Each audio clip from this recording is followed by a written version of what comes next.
एक घना जंगल था। जंगल में एक गुफा थी। उसमें एक महापराक्रमी सिंह रहता था।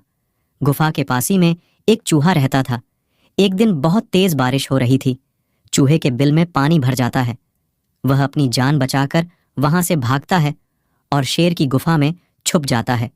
वह सोचने लगा, शेर महाराज तो बाहर गए हुए हैं, क्यों ना मैं भी अपना घर यही बना लूं। महाराज के डर से कोई मुझे परेशान करने नहीं आएगा। यह सोचकर वह वहीं अपना बिल बनाकर रहने लगता है।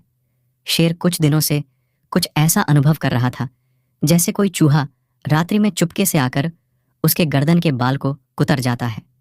सुबह जब वह उठता और अपने बालों को कुतरे हुए देखता तो उसे बड़ा क्रोध आता, किंतु वह विवश था, क्योंकि चूहा तभी जाकर उसके बाल कुतरता था जब वह सो रहा होता था। दुखी होकर वह सोचने लगा, इस छोटे शत्रु को कैसे अपने वश में करूं। उसको मारने के लिए उसी के समान एक छोटा सैनिक चाहिए। एक दिन वह जंगल में शिकार करके खा रहा था। तभी उसकी नज़र एक भूखे बिल्ले पर पड़ी। वह सोचने लगा, यह बिल्ला मेरे बहुत काम आएगा, किसी तरह इसको गुफा में ले जाना होगा। शेर ने उसे एक मांस का टुकड़ा दिया, उसे पेट भर खिलाया और चलो दोस्त, आज से तुम मेरे मेहमान हो। आज से तुम मेरी गुफा में ही रहोगे। बिल्ला बहुत खुश हो जाता है। उधर चूहा सिंह के बालों से अपने सोने के लिए बिस्तर बनाता है। गुफा में लाकर सिंह ने उस बिल्ले का खूब स्वागत सत्कार किया। उसे ताज़ा मांस खाने को दिया। खाकर वह बिल्ला आराम से सो जाता।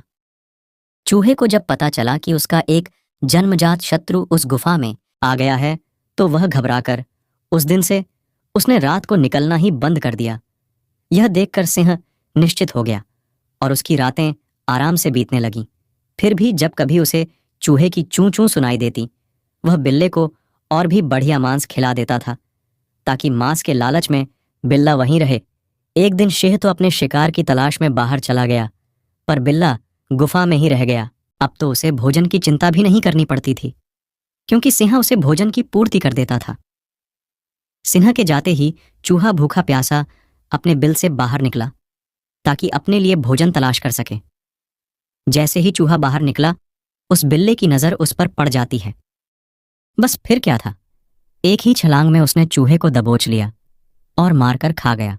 सिंह ने जब कई दिनों तक चूहे की आवाज ना सुनी तो वह समझ गया कि बिल्ले ने उसका काम तमाम कर डाला है। अब वह बिल्कुल निश्चिंत हो गया। जब चूहा ही ना रहा तो उसे बिल्ले की आवश्यकता ना रही। उसने धीरे धीरे उसकी अपेक्षा करना आरंभ कर दी। कभी वह उसे खाने को भोजन दे देता तो कभी नहीं, डर के मारे बिल्ला कुछ कह भी नहीं सकता था। भोजन न मिलने से वह कमजोर होने लगा और भूखे रहने के कारण एक दिन उसकी भी मृत्यु हो गई।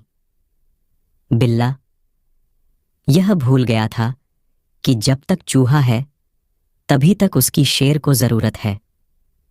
उसकी यह भूल ही उसकी मृत्यु का कारण बनी। दुनिया में किसी पर हद से ज्यादा निर्भर ना रहें, क्योंकि जब आप किसी की छाया में होते हैं तो आपको अपनी परछाई नजर नहीं आती।